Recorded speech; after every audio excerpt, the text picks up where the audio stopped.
Pour ces femmes, ce lundi 10 juillet est un jour particulier. Après avoir passé 1 à 3 mois dans la maternité des Bonzola en Mbuji-Mayi, bloquées faute de moyens, elles vont finalement sortir et retrouver leur famille.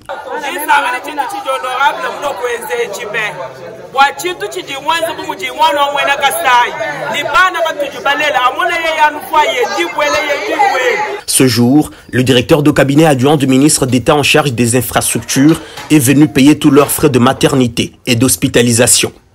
Plusieurs d'entre elles ont donné naissance par césarienne et avaient perdu tout espoir de quitter un jour cette maternité. Nous avons trouvé des cas où il y a des mamans qui sont nos mamans, qui ont été gardées ici. Il y en a qui ont fait 30 jours, 40 jours, 3 mois, 4 mois. J'ai rencontré une maman qui a été internée ici depuis mars et retenue parce qu'elle n'avait pas payé les frais.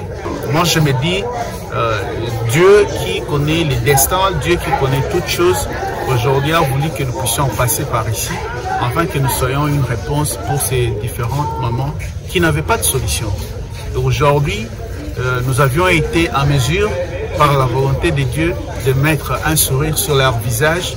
Nous sommes heureux de voir aussi que ces mamans, aujourd'hui, elles sont en mesure de sortir de l'hôpital, elles seront libérées. Le moment est exceptionnel. L'émotion est grande, la joie est sur tous les visages. Toby Kayumbi Kongolo est pour ses mamans un libérateur.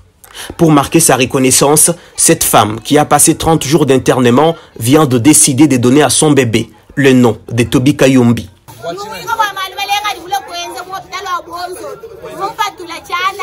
Au cours de cette visite, le Dirkaba du ministre des ITPR a reçu les explications du médecin directeur de l'hôpital Bonzola.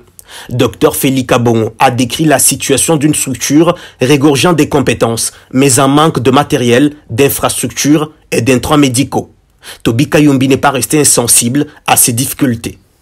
Nous allons faire un plaidoyer à notre niveau, mais nous n'entendons pas seulement que le gouvernement puisse faire quelque chose, mais même nous-mêmes, en tant que citoyens, en tant que fils de cette province, nous allons aussi nous battre, nous allons nous mettre en position d'aider dans la mesure du possible de ce que nous pouvons faire.